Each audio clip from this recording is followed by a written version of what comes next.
আজকে যেটা হয়েছে যে পার্সোনালি অনেকে ফোন করেছেন দেশ বিদেশ থেকে, যে আচ্ছা বলেন তো ম্যাডাম খালেদা জিয়ার অবস্থা কি। আসলে আমি বলতে পারিনি, কিন্তু আমি প্রতি মুহূর্তে মুহূর্তে অনুভব করছি যে বেগম খালেদা জিয়া ভালো অবস্থায় নেই। এর মধ্যে সারাক্ষণ খবর রাখছি, চোখ রাখছি টেলিভিশনের পর্দায়, বিভিন্ন সূত্র থেকে যেই কথাবার্তা শুনছি সবগুলো আপনাদের সামনে আসলে বলতেও পারছি না। এটা হচ্ছে বাস্তব, কারণ আমার কাছে তার কোনো তথ্য প্রমাণ নেই।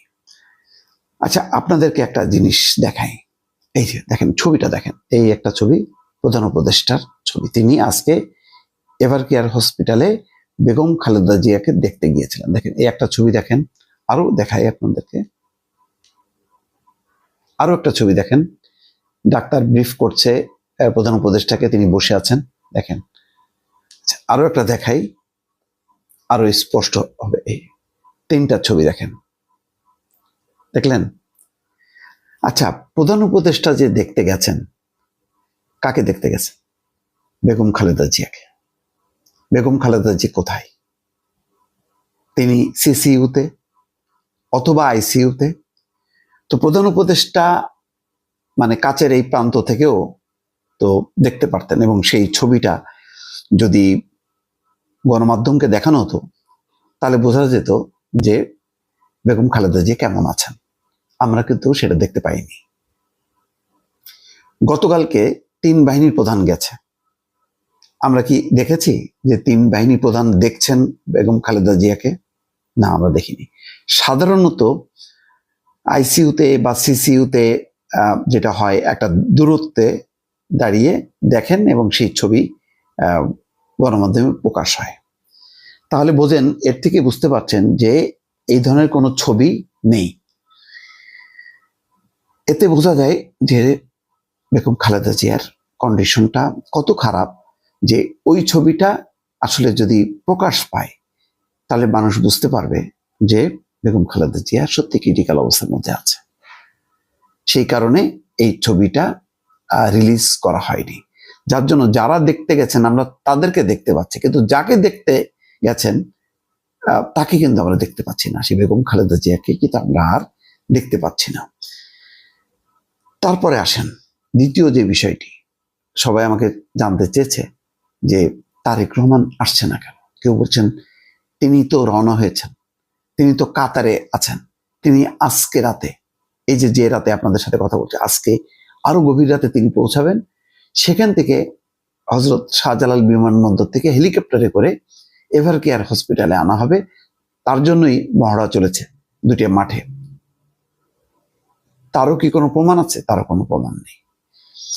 প্রথম আলো একটা রিপোর্ট প্রকাশ করেছে, সেখানে বলা হচ্ছে তারেক রহমানের উপর, এই যে রিপোর্টটা, সেখানে বলা হচ্ছে এখনো ট্রাভেল পাস চাননি তারেক রহমান, মায়ের বিষয়ে চিকিৎসকদের সিদ্ধান্তের অপেক্ষায়। আন্তর্জাতিক মেডিকেল বোর্ড, যেখানে যুক্তরাজ্যের বিশেষজ্ঞ ডাক্তার এসছে, চীনের আরো 4 জন বিশেষজ্ঞ ডাক্তার এসছে, এবং আগের দিন 5 জন এসছে। তার মানে একটা আন্তর্জাতিক চিকিৎসক বোর্ড গঠন করা হয়েছে। তাদের সিদ্ধান্ত নেওয়ার কথা যে বেগম খালেদা জিয়ার চিকিৎসা কি দেশেই চলবে নাকি বিদেশে চলবে। এখনো রাত পর্যন্ত, রাত এখন 1:12, এখনো কিন্তু আমরা জানতে পারিনি যে বেগম খালেদা জিয়াকে আসলে নেওয়া যাবে কিনা। দুটা চিন্তা ভাবনা আছে। যদি আন্তর্জাতিক যেই বোর্ড, চিকিৎসক বোর্ড, তারা মনে করে যে একটা লম্বা জার্নি তিনি দিতে পারবেন, তাহলে তাকে লন্ডনে নেওয়া হবে। আর যদি মনে হয় যে না, বেশি লম্বা পারবেন না, অল্প, তাহলে সিঙ্গাপুরে নেওয়া হবে। তাহলে তারেক রহমান দেশে আসবেন না।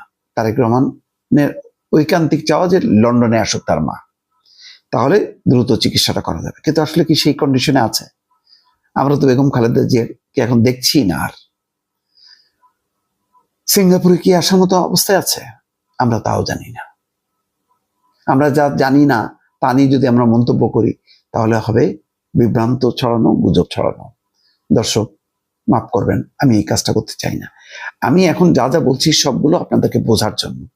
আমি কিন্তু আসলে আজকে সারাদিন বোঝার চেষ্টা করেছি যে আসলে পরিস্থিতি কোন দিকে গড়াচ্ছে। এক হচ্ছে বেগম খালেদা জিয়ার কন্ডিশনটা কি, প্রকৃত অবস্থাটা কি, সেটা বোঝার চেষ্টা করেছি। বেগম জিয়ার চিকিৎসাটা আসলে কোন পর্যায়ে আছে, উনি কি ব্যাক করতেছে? না, তেমন সংবাদ আমার কাছে নাই।